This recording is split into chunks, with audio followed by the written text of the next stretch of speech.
Tu es un sorcier, Harry. Je suis à quoi? Un sorcier, Harry. En février 98, J.K. Rowling, auteur à ce moment-là, de Harry Potter et toujours en écriture du prisonnier d'Azkaban, commence à se faire remarquer par de nombreux studios de films pour adapter les aventures du jeune sorcier sur grand écran. À cette époque, c'était New Line Cinema qui avait approché l'autrice en lui expliquant qu'il mettrait le paquet sur l'aspect adaptation cinéma d'un livre super connu, avec, du coup, un budget conséquent de 130 millions de dollars. Rowling refusa car on lui proposa d'écrire le film, chose qu'elle ne voulait surtout pas car elle ne voulait pas charcuter sa première œuvre. Puis, un an après, en 1999, c'est Disney qui se propose, avec comme porte-parole Steven Spielberg, désireux de réaliser le film. Le courant passe bien et Rowling est très chaude pour laisser son bébé entre les mains de Spielberg.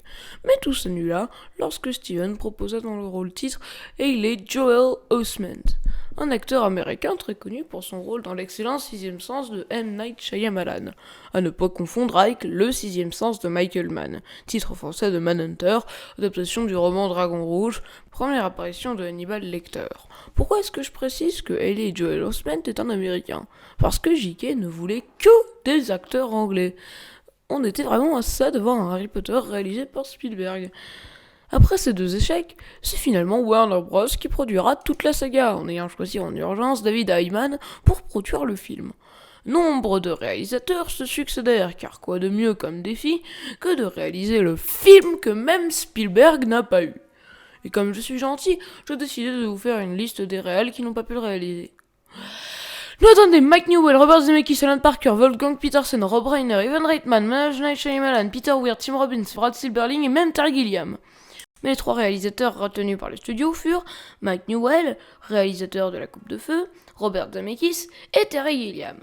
Gilliam révélera plus tard avoir détesté travailler sur le film avec Hayman.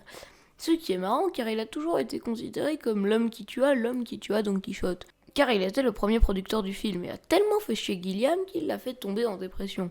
Le deuxième choix, Robert Zemeckis, fut engagé courant 2000 mais ne restera que 4 mois, ce qui lui laissa le temps d'écrire un scénario avec Michael Goldenberg, scénariste de L'Ordre du Phénix. Le fait est que ce film était beaucoup trop comique pour J.K. Rowling et beaucoup trop éloigné de l'œuvre originale, avec le Kraken du lac kidnappant des élèves et les héros au second plan, préférant laisser Peeves, originairement très drôle dans le livre, ici complètement dans l'excès joué par un Billy Crystal en roue libre complète. Bref, le film était acheté. Rowling, tellement irritée par le script, décida même de démentir l'existence du Kraken du lac noir et de quasiment délaisser Peeves de l'histoire à partir de la Coupe de Feu. Les gars, si vous avez des blagues à faire, vous les faites maintenant. Dis camion. Camion, Ah non. tu dégages. C'est finalement Chris Columbus qui fut choisi pour réaliser le film, à un moment où il était au top de sa forme, ayant réalisé Maman j'ai raté l'avion, Maman j'ai encore raté l'avion, Mrs. Doubtfire, L'homme bicentenaire, Les Goonies et ayant scénarisé Gremlins 1 et 2. Nous sommes donc bien loin du Chris Columbus qui a réalisé les crottes sèches que sont Percy Jackson et Pixel. Très mauvais film. Pour plus d'éclaircissement, regardez l'épisode d'Alert Spoiler sur Percy Jackson et l'épisode de Hell Review de Hell Knox pour Pixel. Chris Columbus s'équipe alors de Steve Kloves, un scénariste ayant fait des merdes avant Harry Potter et ayant fait une merde après. Un scénario d'abord très sombre et rapidement abandonné par la Warner, voulant plutôt un film familial, et c'est aussi un peu ce qu'est le livre. Un deuxième scénario pour un film de 1h45 est abandonné car jugé par l'auteur comme trop court pour être une bonne adaptation. C'est finalement en juillet 2000 qu'un scénario pour un film de 4h30 fut terminé, approuvé par J.K. Rowling bien entendu.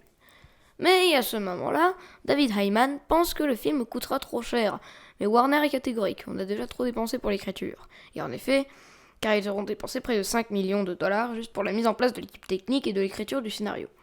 Mais Hayman se rend vite compte que, pour respecter le script de Kloves, il faut piocher chez d'autres boîtes de prod. Et c'est Haley Film qui se chargera de produire la majeure partie de la post-production, tandis que 1492 s'occupait de tout ce qui était physique. Les décors par Stuart Craig et Stephanie McMillan, les costumes et les accessoires. À partir de ce moment-là, tout était parfait et le film ne demandait plus qu'à être tourné. Et voilà, pas exactement. Déjà, malgré l'aide précieuse des deux studios, le film était toujours beaucoup trop long, donc par conséquent beaucoup trop cher pour Hayman, qui décida d'outrepasser les décisions de la Warner en raccourcissant le script. Il l'a pas fait directement, mais il a foutu un script complètement pourri à la solde des studios à Steve Kloves. Et Steve Kloves détestait ce script, si bien que parfois il se barrait en trombe pour ne pas avoir à travailler avec ce script, dont je n'ai pas retrouvé le nom, merci Internet. Finalement, Kloves sera le seul crédité pour le scénario, alors qu'il ne considère même pas ce film comme son film. Après plusieurs mois de calvaire, en juillet 2000, la Warner pense pouvoir lancer le tournage en septembre 2000 pour une sortie en novembre 2001. On entre maintenant dans la phase que je décris de chaotique. Par le choix des acteurs qui fut quand même plutôt aisé, malgré les nombreux acteurs pour interpréter les 3 personnages principaux. C'est finalement Daniel Radcliffe, acteur inconnu, Emma Watson, également actrice inconnue, et Rupert Grint, acteur ayant joué dans un seul film, qui furent chargés d'interpréter au cinéma les rôles de respectivement Harry Potter, Hermione Granger et Ron Weasley. Finalement, le 12 septembre 2000, le film peut enfin commencer à être tourné dans les contrées d'Écosse. Ce qui est marrant puisque c'est vraiment l'endroit où Poudlard est censé être situé. Le tournage du film ayant débuté le 12 septembre 2000 et s'étant achevé le 13 mars 2001, ne fut pas non plus une partie de plaisir. Alors laissez-moi vous résumer tout ça. Pour commencer, dès la première semaine de tournage, beaucoup d'objets disparaissaient. Et en fait, c'était finalement Yann Hart, interprète du professeur Quirrell, qui, à ce moment-là dans la dèche, revendait les accessoires du film qu'il volait pour les revendre sur le Bon Coin. Attention, c'est Cayman Voix Dégueulasse pour vous dire que, en fait, ce n'est pas Le Bon Coin, puisque Le Bon Coin, c'est français, c'est plutôt eBay, en fait. Il n'y eut pas de poursuite car il disait qu'il était forcé à faire ça à cause d'un certain mafieux qui menaçait sa famille. C'est délirant. Avec beaucoup de fans des livres scandalisés qu'on puisse adapter de la sorte un livre très bien pour une adaptation qui a l'air complètement pourrie, énormément de fanatiques qui prenaient carrément Harry Potter en exemple pour des choses de la vie, s'invitèrent sur le plateau de nuit pour vandaliser n'importe quoi, notamment le Poudlard Express. Alors j'ai quelque chose à dire pour ces fanboys. Si vous aimez un truc, détruisez pas ce qu'on a construit pour adapter ce même truc au cinéma. Puis, après un mois de tournage, David Ayman décida de tout retourner car pensant que la voix des 3 acteurs principaux était trop aiguë. Ce sont des enfants, gros débiles. Après un mois et demi de tournage, le film, durant déjà à ce moment-là 3 heures, fut encore raccourci de 30 minutes, avec même les scènes avec Peeves complètement coupées. Car J.K. Rowling avait vraiment un mauvais souvenir de Peeves, alors qu'il n'était même pas interprété par Billy Crystal dans cette version. C'est dire à quel point elle vouait une haine particulière envers Robert Zemeckis et Michael Goldenberg. Et je le reconnais parce que ce script, de ce que j'en ai compris, c'était vraiment pas la joie. Après 2 mois de tournage, on en était en novembre. Et en novembre, en Écosse, il neige. C'était donc à ce moment-là qu'ils ont tourné la majorité des scènes de Noël, le reste étant tourné en décembre. Le problème étant que dans le montage final, la neige détruisait complètement les micros des caméras et détruisait complètement l'objectif des caméras, ce qui fait que la majeure partie des scènes de neige ont été finalement tournées en studio. Mais ce qui est marrant, c'est que du coup, pendant ces scènes de neige qui ont été tournées vraiment dehors, Chris Columbus, le réalisateur du film, s'est perdu dans la forêt. On l'a retrouvé 3 jours plus tard en état d'hypothermie avec plusieurs coupures de part et d'autre du corps. Bref, pas vraiment une partie de plaisir pour le réalisateur.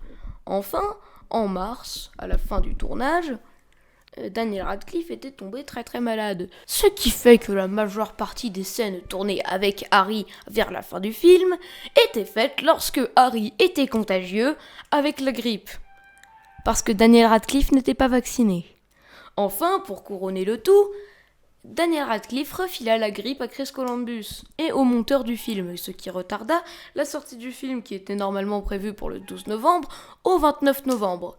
On ajoute à cela des coupes budgétaires au moment de la post-production, ce qui fait que du coup Heyday Film n'a quasiment rien fait, et c'est quasiment uniquement la Warner qui s'est occupée de la post-production, et de David Ayman, qui n'arrêtait pas de faire chier. Parce qu'au cinéma, on parle souvent de Harvey Weinstein qui voulait tout détruire, où Goebbels et l'autre là qui a détruit Batman de 1989, alors que je le trouve très bien, mais on parle pas assez de David Heyman, ce connard. Mais finalement, le film sort avec une approbation totale. Même les 3 jeunes garçons ayant vandalisé le Poudlard Express et à peu près tous les accessoires du film plusieurs mois auparavant, qui s'en sont sortis une semaine avant la sortie du film, ont dit que ils regrettaient parce qu'ils trouvaient le film excellent. C'est pour moi un des films qui me replonge le plus dans l'ambiance nostalgique que je n'ai pas connue vu que je n'étais pas née. Mais j'aime quand même énormément le film pour son imagerie bien que simple, mais quand même en accord avec la théorie qui veut que quand les plans sont faits d'extérieur, l'imagerie est sombre, et quand les plans sont en intérieur, l'imagerie est colorée. Parce que c'est un peu ça, et puis c'est surtout ce qui fait la force de Chris Columbus. Des standards simples, mais qui font des choses magnifiques. Bref, c'est maintenant la fin de cette vidéo. Si tu l'as aimé, tu peux partager la vidéo. Tu peux rejoindre mon Discord pour dire ce que tu as pensé de cette vidéo. Tu peux la liker et tu peux également t'abonner à la chaîne où tu retrouveras plus de contenu vu que nous sommes dans une période de confinement qui fait que j'ai beaucoup plus de productivité qu'avant. Sur ce, c'était Cayman, out.